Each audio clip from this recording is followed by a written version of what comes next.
ایک بار پھر حیدرآباد کو ہندوستان کی دوسری راجدھانی کے طور پر نامزد کرنے کا مطالبہ اس وقت سامنے آیا ہے جب مہاراشٹر کے سابق گورنر اور بی جے پی کے سینئر لیڈر چودھری ودیا ساگر راؤ نے اس کے حق میں موقف اختیار کیا تھا۔ راؤ نے ڈاکٹر بی آر کے بیان کا حوالہ دیا۔ امبیڈکر کے پوتے پرکاش امبیڈکر کے ملک کی دوسری راجدھانی کے طور پر حیدرآباد کی وکالت۔ انہوں نے اس حوالے سے سیاسی جماعتوں کو اکٹھے ہونے اور فیصلہ کرنے کی ضرورت پر زور دیا۔ تلنگانہ کے چیف منسٹر کے چندرشیکھر راؤ نے شہر حیدرآباد کی تاریخی مکہ مسجد کے امام و معروف اسلامی اسکالر حافظ مولانا محمد عثمان نقشبندی کے انتقال پر گہرے دکھ کا اظہار کیا۔ چیف منسٹر کے نے زائد 50 سال سے تاریخی مکہ مسجد کے امام کی حیثیت سے مرحوم کی جانب سے انجام دی گئی خدمات کو قابل ستائش قرار دیا۔ وزیر اعلیٰ نے علیحدہ تلنگانہ تحریک کے دوران مولانا کی جانب سے کی گئی کاوشوں و نیز مرحوم اسلامی اسکالر کے ساتھ اپنی وابستگی کو یاد کیا۔ چیف منسٹر نے مرحوم کے حق میں دعائیہ کلمات کا اظہار کرتے ہوئے ان کے لواحقین سے دلی تعزیت کا اظہار کیا۔ گچی باؤلی میں بی جے پی سے وابستہ 2 گروپوں میں تصادم کے بعد ہلکی سی کشیدگی پائی جاتی ہے۔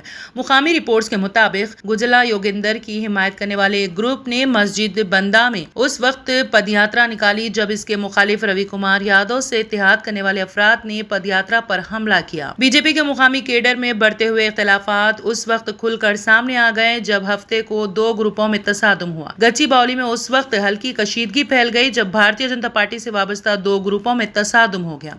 مقامی رپورٹس کے مطابق گجلا یوگیندر کی حمایت کرنے والے ایک گروپ نے مسجد بندہ میں ایک پد یاترا نکالی جب اس کے مخالف روی کمار یادو کے ساتھ گٹھ جوڑ کرنے والے افراد نے پد یاترا پر حملہ کر دیا۔ واقعے میں چند گاڑیوں کو نقصان پہنچا۔ پولیس نے موقع پر پہنچ کر صورتحال پر قابو پا لیا۔ دونوں گروپوں میں گچی باؤلی پولیس اسٹیشن میں ایک دوسرے کے خلاف شکایت درج کروائی۔ آرمی آرڈیننس کوپ AOC سینٹر سکندرآباد کے پورٹل سے 116 اگنی ویر ہفتے کو گریجویٹ ہو گئے۔ Commandant AOC centre brigadier Ajit دیش پانڈے نے دوسری ٹریننگ بٹالین پریڈ گراؤنڈ میں پریڈ کا جائزہ لیا جہاں فوجیوں نے 2 کالموں میں ورک آؤٹ کیا۔ ان اگنی ویروں کا انتخاب ایک آن لائن مشترکہ داخلہ امتحان کے ذریعے کیا گیا تھا جس کے بعد جسمانی فٹنس اور طبی ٹیسٹ ہوئے۔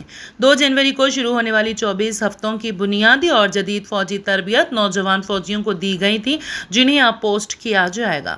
اگنی پتھ اسکیم کا اعلان مرکزی حکومت نے 14 جون 2022 کو کیا تھا تاکہ نوجوان ہندوستانیوں کو 4 سال کی مدت کے لیے مسلح افواج میں اگنی ویر کے طور پر خدمات انجام دینے کے قابل بنایا جا سکے۔ تلنگانہ کے لیے کل کی گرمی کی لہر کے انتباہ کے بعد ہندوستان کے محکمہ موسمیات IMD حیدرآباد نے آج ریاست میں بارش کی پیشن گوئی کی ہے۔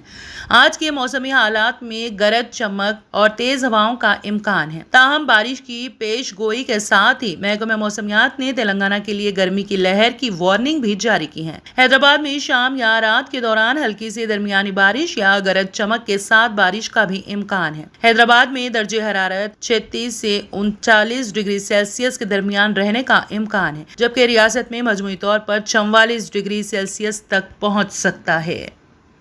میونسپل ایڈمنسٹریشن اور شہری ترقیات کے وزیر KT راما راؤ نے ہفتے کے روز ورنگل اور ہنمکنڈا کے ضلع کلکٹرز کو ہدایت دی ہے کہ وہ ان اضلاع میں تمام اہل صحافیوں کو مکانات کے پلاٹ الاٹ کرنے کے لیے اقدامات کریں۔ وزیر جنہوں نے کہا کہ ہر ایک اہل صحافی کو گھر کی جگہ الاٹ کی جائیں گی۔ اس سے قبل TUWJ 143 کے قائدین سے اس مسئلے پر تبادلہ خیال کیا گیا جنہوں نے ورنگل ایسٹ کے MLA ننن پنی نریندر کی رہائش گاہ پر ان سے ملاقات کی۔